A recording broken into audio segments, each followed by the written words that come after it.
Hello everybody, Charlotte here from Charlotte's Books, and today I'm going to do a little different video. I will be doing 5 summer books that you should be warned about. And I'm gonna disclaim this, that it's not you should be warned about because they're terrible books. It's the contrary. You need to be warned about them because they're very good and you will not forget them for the rest of your life. I'm gonna start this off with Just One Day by Gayle Forman. Gayle Forman is one of my favorite writers. She writes often with like a solemn tone, but her stories are very unique. Her most famous one is If I Stay, which was made into a movie, which I did not like at all.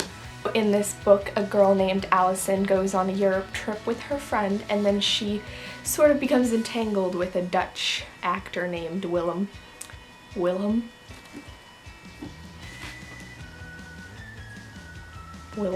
She sort of follows him around Europe and they have a day romance, and then there's that.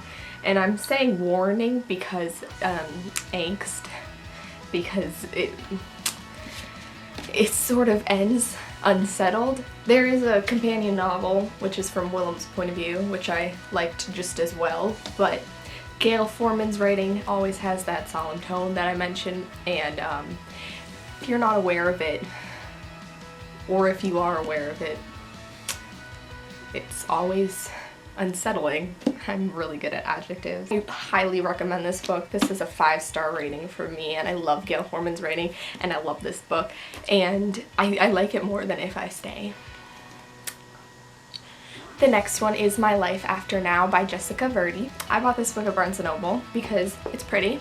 I like when books are made like this because they're very easy to just flip through and read, and because it looked kind of fluffy, and I knew absolutely nothing about it because it's one of those books where it's just an excerpt on the back, and so that's what I'm gonna do. I'm gonna tell you absolutely nothing about this book, but it's a really good book and you need to read it, and it's not gonna be at all what you expect, but you need to read it.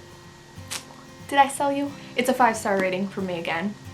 If you don't end up liking it, feel free to yell at me, but it's really good.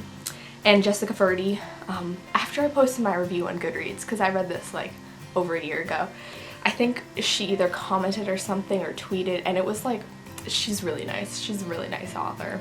And you like authors. I really like authors that like tell you they enjoyed your review. The next one I just finished, and it's The Miseducation of Cameron Post by Emily M. Danforth. And so this is sort of a loaded book. It's about a girl named Cameron Post, and it follows her from the time she was very young and her parents die right away. That's not a spoiler. It's on the back. It's the first line. And so hours before her parents died, she was kissing a girl, and she sort of goes through that guilt. And then it's her coming of age, but then she also gets sent to one of those, what are they called, the anti-gay camps, where they try to like beat it out of you with Jesus. Yeah, I guess you wouldn't really think this is a fun summary to begin with, but I mean, she's lying on a bale of hay, and it must be summer, so it's a summer book. It wasn't the most action-packed, but this book was very good writing. Like, this is one of the books that I wish I could write like this. There's a fancy word to back me up, and it's on that note where anything could happen, and I really like that in a book because it leaves you to wonder, and it just leaves a lot of doors open.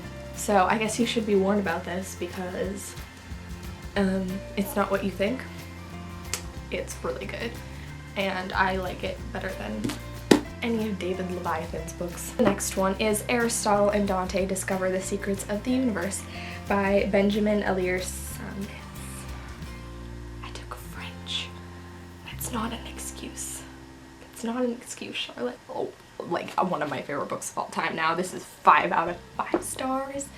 This is about a boy named Dante and a boy named Ari, short for Aristotle. Not the actual scientists, or whatever they were. Don't bother correcting me, I don't really care. But yeah, I thought it was gonna somehow be those guys. I don't know. I don't know.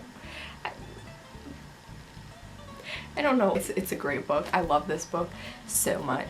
And I'm warning you about it because it's angsty It's really angsty and it's so good and I love it so much, and you need to be warned about because you need to read it. I think a lot of people have read it by this point, but not enough people have read it. Not enough. It's one of those books, I don't even want it to be adapted into a TV show or movie.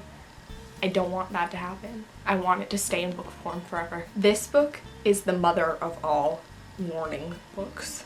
The whole reason I made this video. It's called The Summer of Skinny Dipping by Amanda Howell. You think this is a fluffy summer book, right? She's running on the beach. Her name's Mia. And there's romance from the guy who lives like next door or something. I read this a few years ago on vacation, and let me say, that was a mistake. I still remember the ending a few years ago when I was like in the Caribbean myself. This didn't take place in the Caribbean, but like the fact that I still remember this vividly, and I only read it once, you just need to be warned. This is a really good book, but like the quote is, "There are summers you'll always remember." I'll always remember reading this book. I'll always remember the ending because it's out of left field and it won't leave you. This one you need to be warned about in general. Alright, so that was my video. 5 books you need to be warned about specifically for summertime. And as you can tell, I sort of used summer loosely. Now you know. I've warned you and you need to go read them because they're really good. But you need to, in some cases you need a tissue box. In other cases you just need like a pillow to scream in.